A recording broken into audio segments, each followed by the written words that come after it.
Hello everyone, it's Jenny from Jenny Stitching Simply. Thank you so much for being here during this super busy time of year. It is December 22nd and I just had to say hi to everybody before the holiday. I'm going to try to film in segments when I can and then put them all together, and then hopefully this will be done before Christmas. But I just wanted to make sure that I popped on and said thank you to everyone for being here and for everyone that has recently subscribed. It means so much. And I wanted to show you what I've been working on, and I will insert some of the holiday decorations at some point as well. So I spent a lot of time finishing Feliz Navidad by Blackbird. This was one of my goals to finish by the end of the year, and I was very excited that it is finished. I used the called for weeks and DMC. I forgot to bring them in here with me. It's probably how most of the video is going to go. I just wanted to make sure I got something for you.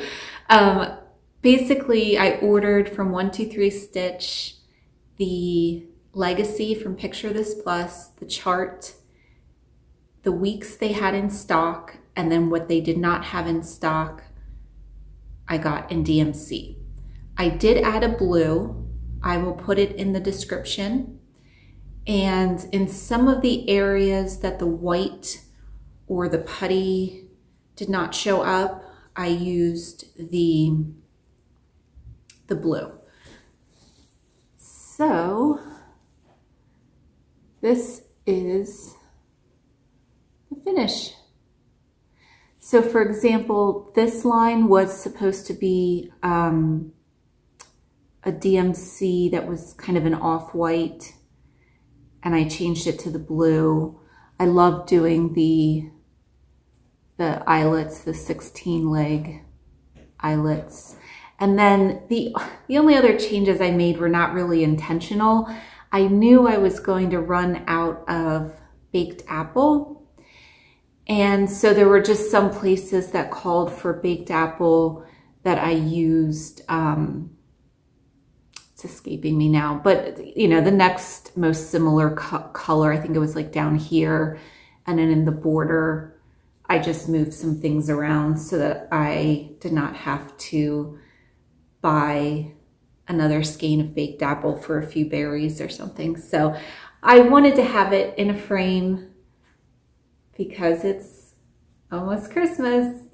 And I found a frame, but I have to paint it, and I just didn't get there yet. And that's okay. I just wanted to at least show you what's been going on. So that was Feliz Navidad. And this chart I would love to give away. So if you're interested in this, just use the word heart. Because I think that was one of my favorite things to stitch.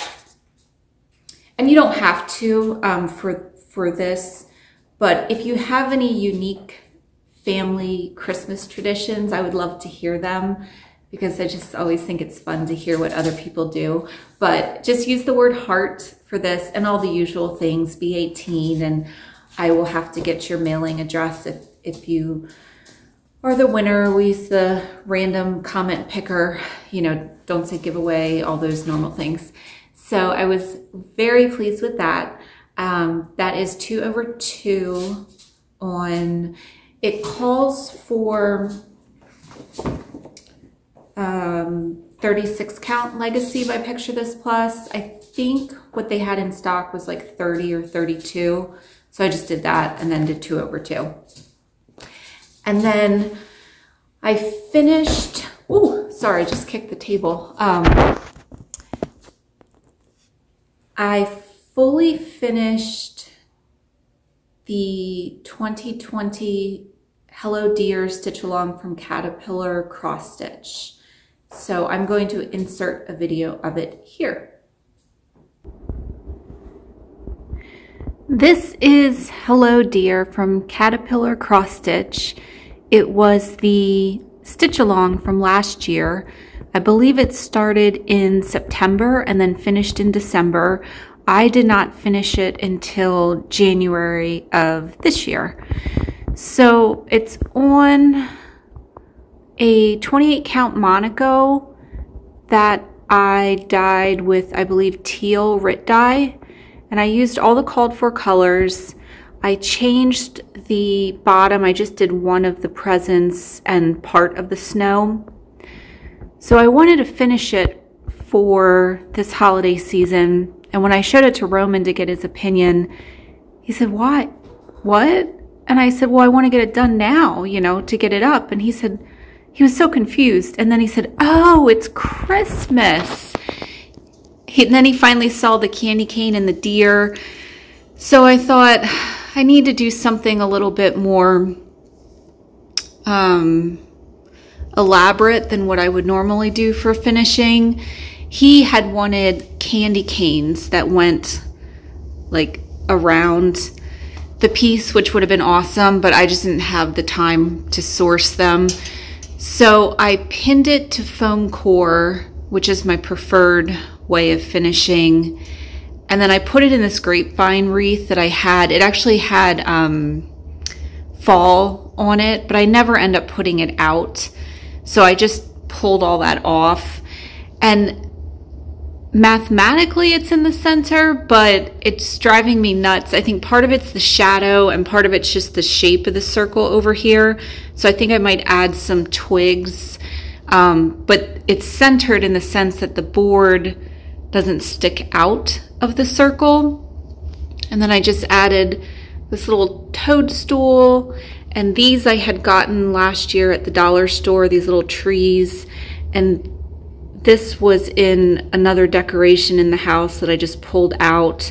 And then all these other little sprigs of white glittery things, they were in garlands, and I just kind of clipped some of those out. So everything was in the house.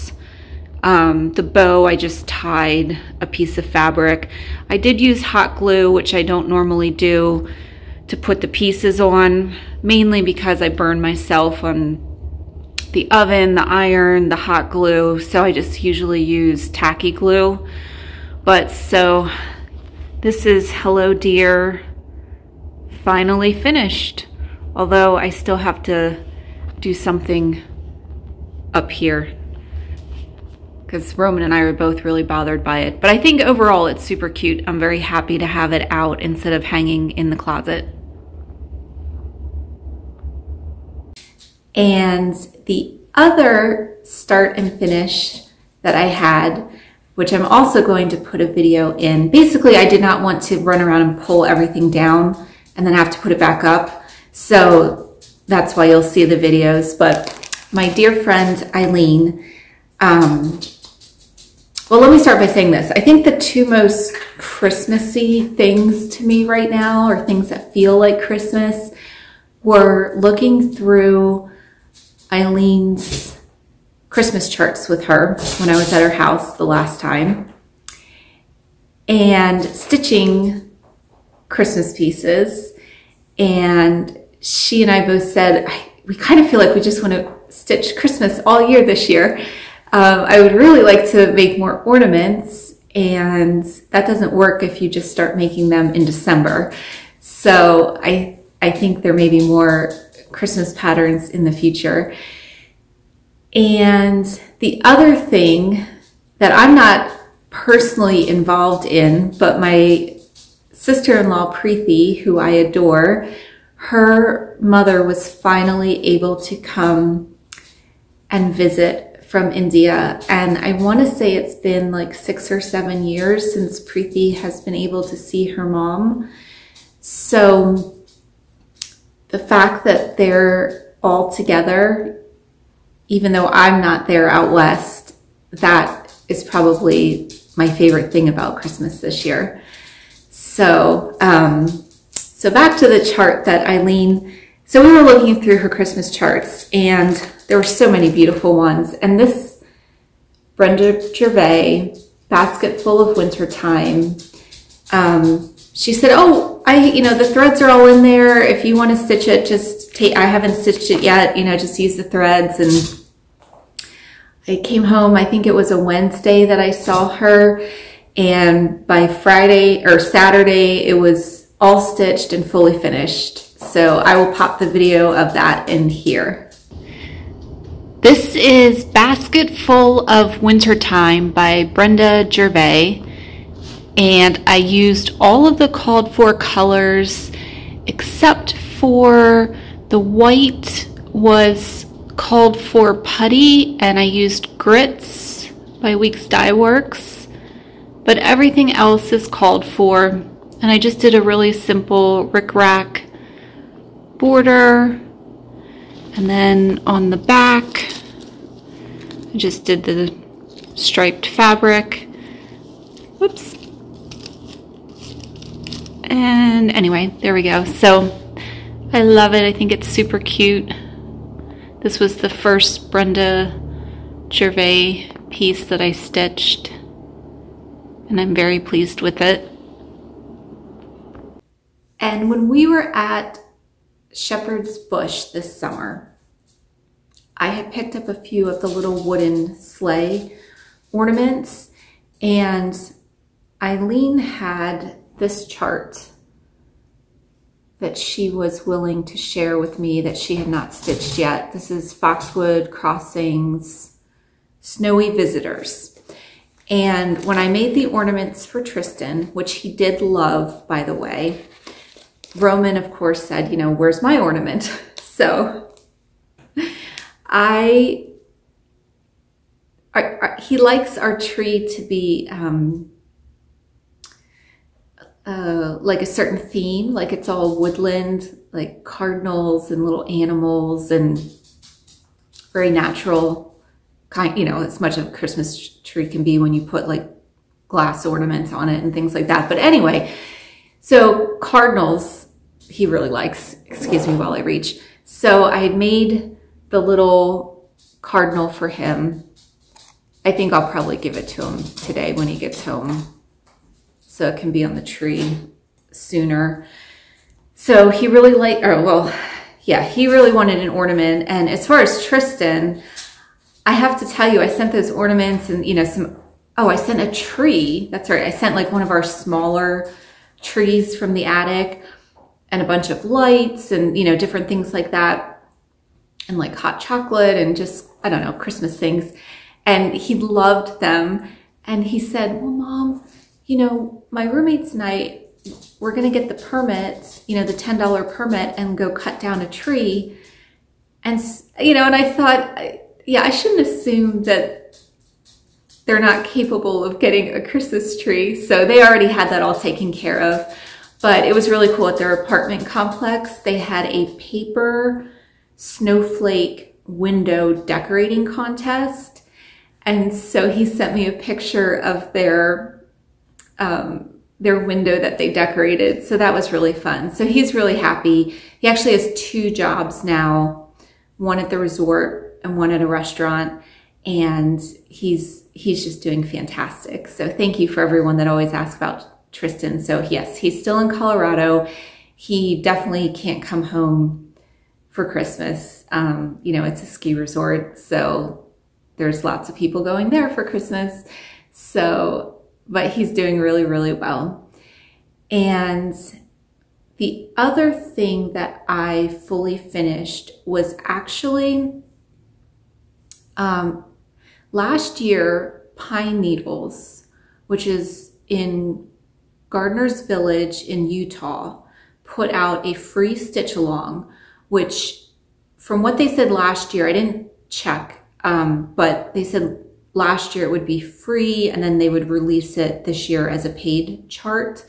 And it was like, they did one for Halloween this year too. There was like a little motif each day and you could do it either like in a grid or you could do them separately. So I started stitching them separately, thinking that I would make them into little ornaments or something. I can't show you the chart because I'll see if there's a picture of it. But basically it's pine needles. This is my project bag, and I stitched them on 20 count, I think it was Vintage Country Mocha Aida. So there's one that I didn't fully finish yet. It's Santa's List, but the details are so incredible. I was going to make them into ornaments, but they're so tiny that I was afraid they would be lost in the Christmas tree. So I was at a thrift store that I always wanted to stop at. When we go out to the bike shop that Roman races for, it's like in Lancaster County. It's just beautiful. It's all the Amish and Mennonite homes, and you pass lots of horses and buggies, and there's a thrift shop that we always pass, but I never want to stop because, you know, he's always with me, and I don't know, I just don't want to take up time. So I finally got a chance to go, and this was like maybe a month or so ago, and I had found all these little wooden pieces. They were 20 cents, and I don't know if they were like decorative items or like kids' toys, but I thought, oh, that would be, you know, really cute for finishing something. So when I was going to make this little stitch along into ornaments, I thought, no, let me use these little blocks because I can set them up and I think you'll be able to see better because they're so tiny. I could try to get my face out of the way. And I don't remember the order of them. I did not stitch all 25. I have to go back. Some of them had like movie references that I hadn't seen. Like I've never seen Elf. There's a lot of movies I haven't seen. It's a big joke in our family. But like the little shepherd, they're just so tiny. I think they were a little over an inch. And there's a little snowman. So these, I was originally going to leave them just the natural wood, but the color of the fabric was just too similar. So I painted them white just with craft paint and then sanded the edges a little bit. There's a little house and a little cardinal. Bells.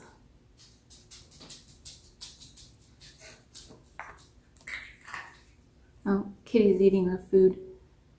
There's Jesus in the manger. I think this one's my favorite with the little shepherd. And then I forget which one Roman said he liked. I want to say it was the wreath. But I have 6 more wooden pieces that I haven't used yet. Sorry, let me, oh, okay. It's like Kitty, the dog, barks like she wants to be picked up, but then she's, you know, it's like a game. So what I did was, this is just a piece of, like that sticky board. I cut them into a little square. I put a piece of batting, whatever batting I had. And this is what, I don't hang on to a lot of things like just in case, but with my finish, like in my finishing box, I do keep all those little scraps of sticky board and the interfacing and things like that, because sometimes you just need a little 1-inch piece, you know, and I didn't have to cut up anything large. So I have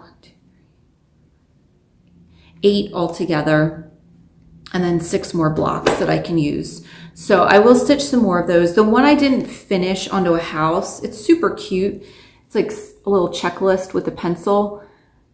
And again, it's not focusing, but it's so tiny. I mean, it's got like, you know, just the little checks and everything. It's so cute. I thought I wanted to wait and see what the other motifs were to see if they were more appropriate to put on a house before I finished that one. But I have a whole, like I cut them all out. I intended on doing them all. And then after, I guess, whatever day that was, I just got distracted by the holidays. Like I feel right now, like thinking of all the things that we need to do that we haven't done yet.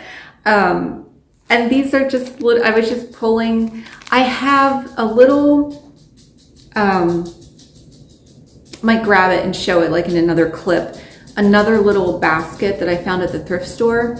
And when I finish a project and I have, wow, that's the wind. I don't know if you can hear that, but when I finish a project and I still have, not like teeny tiny little orts, but you know, like full strands that just maybe have a few plies pulled out, or you know what I mean. I just put them in this little basket. And then, sorry, Kitty just picked up her entire bed, which is like 5 times the size of her. And she's like dragging it around. Okay. Yeah, anyway, so I save all these little pieces, and for something like this, you know, I don't have to like run around and try to figure out what colors to use. I just pull them out of the little basket of threads. And then the other thing I'm working on right now that I have to finish like by tomorrow and fully finish is the hands-on design, the very generous chart that she gave last Christmas. This is like almost half, I think there's 10 of these little clusters, and so I have to finish that. But it is, I tested the long stitches up here because they looked fun and I wanted to try it. It's really cute. This is 28 count Monaco, teal dyed, the same as the Hello Dear Sal, and it's close to the called for DMC, but I don't think it's quite. And I was trying to do it late last night and I mixed up the greens, and I thought, whatever, I'm just gonna keep the colors and change the symbols. And this is a gift for Roman's girlfriend. So, well, for her family, I'm sorry. It's for her family. Yeah, he has his own gift for her. So I have to get this done by, I think, tomorrow. But it's really fun, and it, you know, a really generous free chart from Hands-On Design. Hi guys, I just wanted to let you know I did get this finished almost in time. It's going to be a day late, but as I'm editing the video, I just wanted to pop on and show you the fully finished ornament that is drying, so I can't pick it up, but I just did the jute around the edge and then a little bit of the red and white acres twine.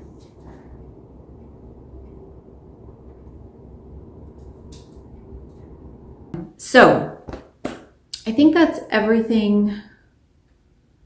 No, there's a few more that I can put in pictures after the holidays that people have not opened yet. So I'll put those in later. And then my plan is to keep, well, I finished this gift, and then I might still try to do some other ornaments for myself. And then between Christmas and New Year's, finish the Modern Folk Embroidery Stitch Along Fruits of Plenty that I've made you guys look at every single video all year. But I thought, I'm not going to pull it out right now. I have worked on it. I will show it to you when it's done. So, but it's been really fun to work on Christmas. And we still need to do gingerbread houses at our house. Roman is adamant, so I have a couple days still to pull that together. We do the graham cracker version. My mom was the ultimate master of graham cracker gingerbread houses. Looking back, I cannot even, I mean, now I realize how much time it took. You know, she would sit there, so she would make the houses out of the graham crackers for us to decorate. And honestly, I think we did gingerbread houses like all Christmas season at our house. And she would like mix up our little containers of icing, you know, just the right way. So they were super sticky, and we would do really elaborate, you know, we'd have like different things for shingles. And one year, I think several years for school for me, actually, one year she did like a big mansion that we could, like the whole class helped to decorate. And one year we did, we lived in Doylestown when I was in elementary school, and we did like the main street of downtown in a gingerbread house replica. I think I have a picture of it. If I can find it, I'll put it in. I came across it like sometime in the past few months. And then we would always go see the gingerbread house competition at Peddler's Village every year. So that was really fun. So I think that we're going to that. It was in the gazebo. They would like enclose it for winter and then have all these gingerbread entries. And I think that gave us lots of inspiration for these really elaborate houses. So we still need to do that. And I still have to go get everything for that and make the houses. One time for Roman's class, because I think starting in like first or second grade, he always wanted me to be a room mother. And one year we did the whole class. I made like a smaller version. I think I had to make like 26 little gingerbread houses. And that wasn't even the greatest accomplishment. The greatest accomplishment was that I actually somehow got them all to school in one piece. And then I made a little individual box of candy for each kid that had, I think I used like cupcake liners or something, you know, and like doled it all out in this little, they were leftover. They were actually left over from our wedding. It's another funny story. We wanted, I don't know if I've ever said this before on a video, but when Steve and I got married, we got married at the art museum here. And one of the things that I wanted was, like growing up, going to Italian weddings, you know, there was always like the big elaborate cake, and then there was always like the dessert table that had like all the other desserts on it that they would wheel in. And it was always like, I have such a sweet tooth. That was always super exciting to me. Anyway, so I wanted these Italian cookies and from the Italian bakery. And I think that was like the one project that my husband did like totally by himself. I mean, he was super involved in all the planning, but so he went to the Italian bakery, and we had 50 people at our wedding, and I ordered, you know, like the boxes from someone on Etsy that you could, like, you know, realistically people can't eat that much food, so we figured everybody could like take a box of cookies home. And he ordered 50 pounds of cookies because he figured there were 50 people. So 1 pound of cookies would make sense, right? So we had a lot of cookies. We went to St. Croix for our honeymoon, and we ate cookies like on the airplane and in the hotel. And our wedding planner took home a tray of cookies because she needed to go to a baby shower or something. I don't know. Now I'm just rambling, but it was pretty funny. So I still had boxes too, that were like, you know, shallow rectangular boxes, and we used those for the gingerbread houses. So anyway, I will go grab some more stuff and probably have more Christmas stories. Now it's getting to that point where in the season where all these memories are flooding back. So I'll be back in a moment with some more things to show you. Eileen, I didn't purchase anything, but Eileen has spoiled me once again. So, and she sent something for you guys. So, it's very sweet. Thank you, Eileen. So she sent me home with these beautiful oh my gosh, everybody, it is really hard to say, Stacy Nash charts. So this one is Silent Night, Pin Keep and Ornament. And Eileen is stitching it. It's absolutely beautiful. So I want to do that one. The border is just gorgeous. I was looking at the border, it was so pretty. And then this one, First Snowfall Pin Keep. This is absolutely gorgeous too. And she had an extra copy. So she said, one of these is for you guys. So if you are interested in stitching First Snowfall, just use the word snow in your comments. And this one is a brand new chart. Feliz Navidad that I mentioned earlier. And to use the word heart, that one, obviously I stitched from, there's no writing on it, but I did use it to stitch, so, you know. And then I have some charts that oh wait, let me show you this first. This Eileen also gave me. This is actually from Kathy Barrick, and she said it just looked like me. I didn't take it out of the plastic, but that large border with all the geometric design, I love it so much. I'm so excited about this one too. So, and this one is a Portuguese sampler. One of my best friends that we used to share a townhouse together. She is Portuguese, and so that was really fun too, like living together, and especially her cooking and just learning more about where her family was from. So that's very special. And then some things that are possible starts for our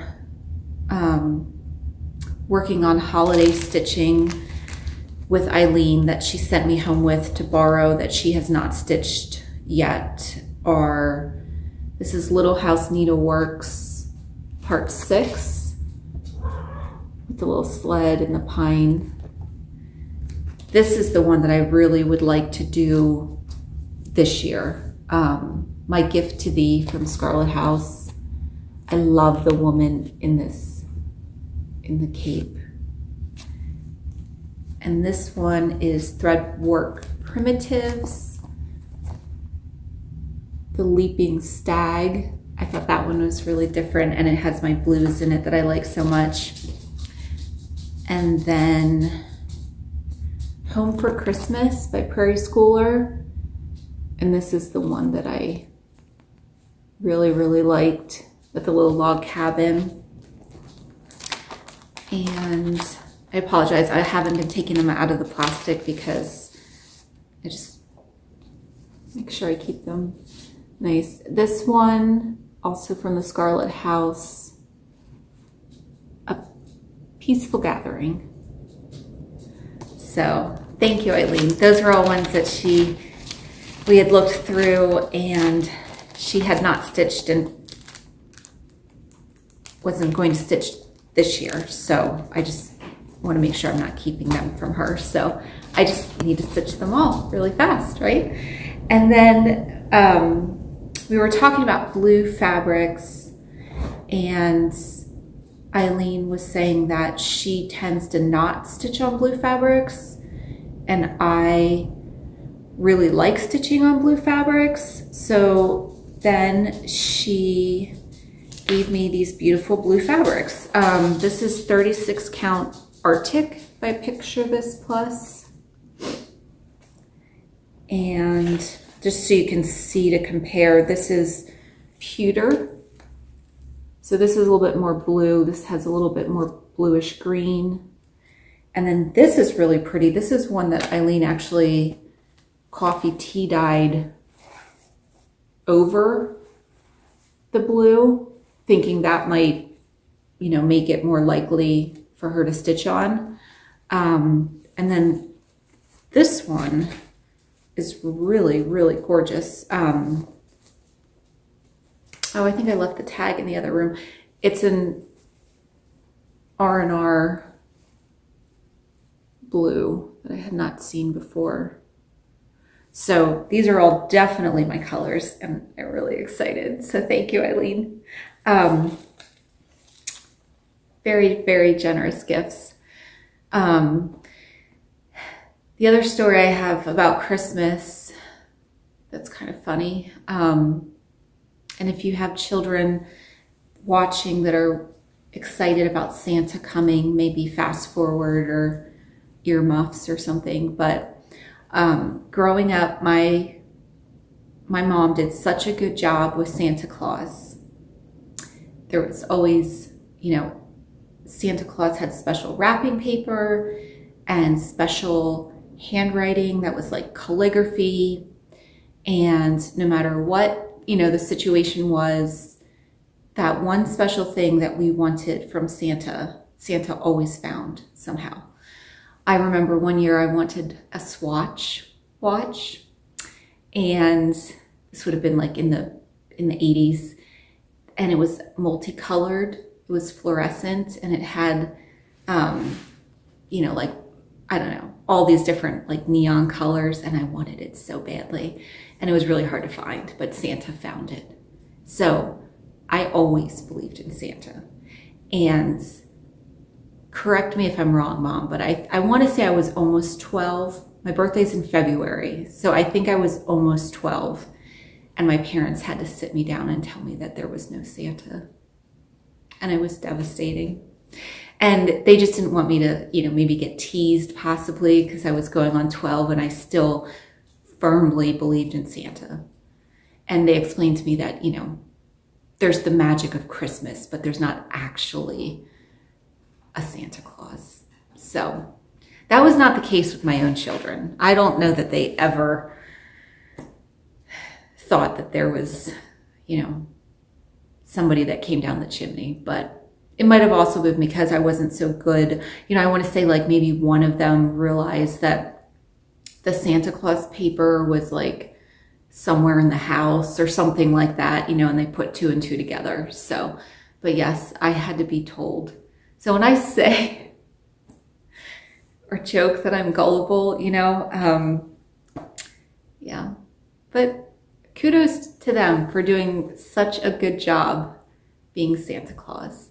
And then I understood as a parent, like, I always wondered why on Christmas morning when we were so excited, they always looked like they were going to fall asleep.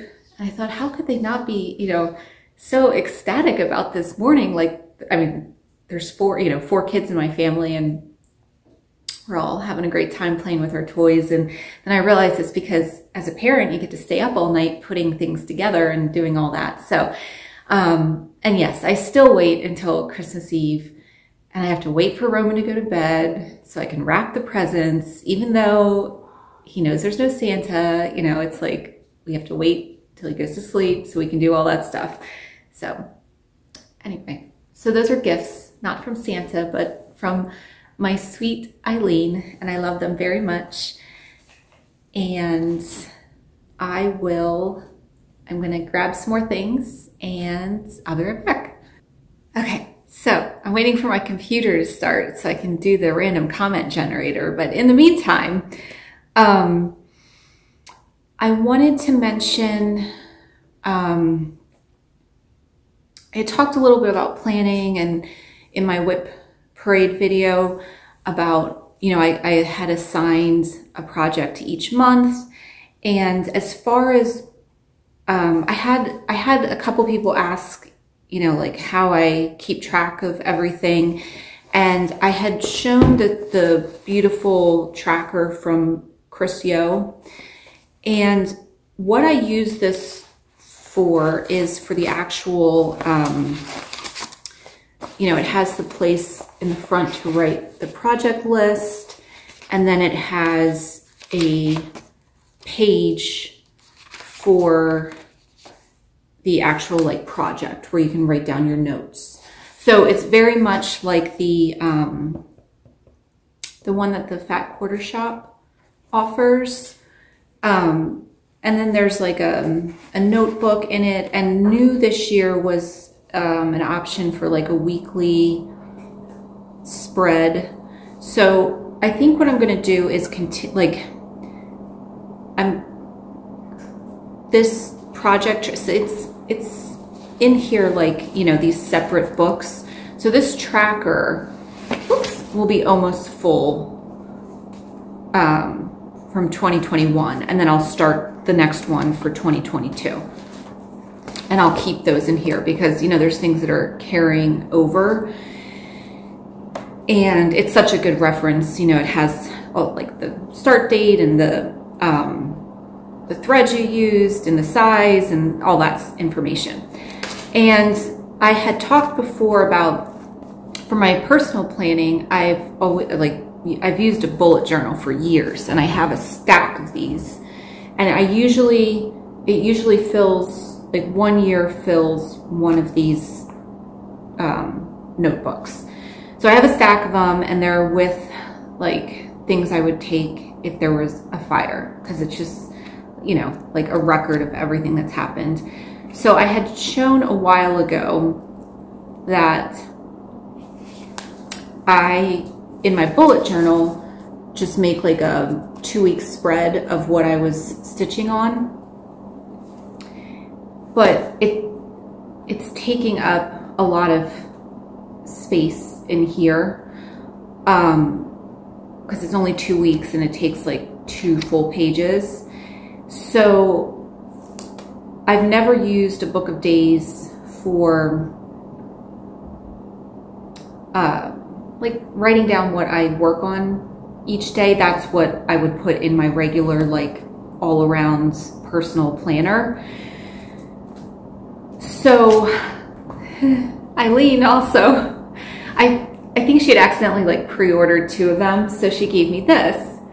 And I thought, okay, well, you know, I don't like to have a lot of stuff, but if I can't fit the kind of like daily record in my personal journal, a planner, and this is actually for, you know, where you write down all the information about the project so you can reference it later and keep track that way.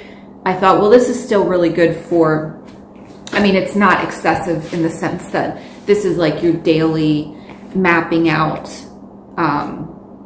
and writing down what you worked on. And also I was doing it 2 weeks at a time, so I couldn't really see like the whole month on one page. So the only thing I've written in so far is I started to put in what I was going to do each month, like just, you know, July, my focus whip is Son of Autumn, actually July and August, to try to get it ready for Roman's birthday. And then, you know, like June is the Modern Folk Embroidery IDM Dutch Bird. So those were, I put in all the whips that I had showed in the whip parade into the month. So I'm gonna try this year. So thank you, Eileen, again. And I'll keep taking good notes in my project tracker from Chris so that I have all that information. And then I had not gotten a notebook yet for this year. And my brother, Brent, and Preeti had asked me, would you be opposed to like an actual planner? Because Brent said, you know, I found this company I really like. They don't have the notebooks in stock, like, but they have the actual planners. And I said, yeah, you know, I would be open to that, because as much as I love doing the bullet journal, you know, you do have to actually go in and like put the months in and kind of like set it up yourself, which is a blank. A bullet journal is just writing in a blank notebook. So I wanted to show you what he got in case anybody's in need of a planner, because it's actually a really nice planner. I left the sticker on. It took like everything I had not to pull it off, but it's called Paper Blanks. And this is this beautiful pattern on the front. So it's a typical planner, but some of the things I thought were really neat are the months are horizontal, and being left-handed, things that are horizontal are really nice. And then you have like your regular days, which is how I mean, in all honesty, that's how I typically set up my bullet journal, is just by days. And then it has like travel planning in here, all the different world time zones. It has a brief like 2023 outline that you can fill in, which is super helpful. You know, when they ask you like, do you want to schedule your eye appointment for next year? And you're like, sure. Like, I have no idea what I'm doing a year from now, but yeah, go for it. It has all the international holidays. And then it actually has a address book in the back that's removable, which I still really like having an address book. Like when we travel, I take some kind of address book with me because I really don't have people's phone numbers memorized. And as much as I should, I don't think I'm going to, so that's really nice. So this is, if you're looking for a planner, I've not gone on their actual website, but I'm sure they have other beautiful designs, and it's smaller. Like this is one of those Moleskine journals, and then this is the planner.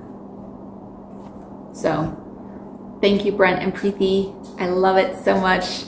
And it has note pages too. So I mean, it has everything like the way I would set up my bullet journal, and I don't have to go in and do all the layout myself. So I'm going to try that this year.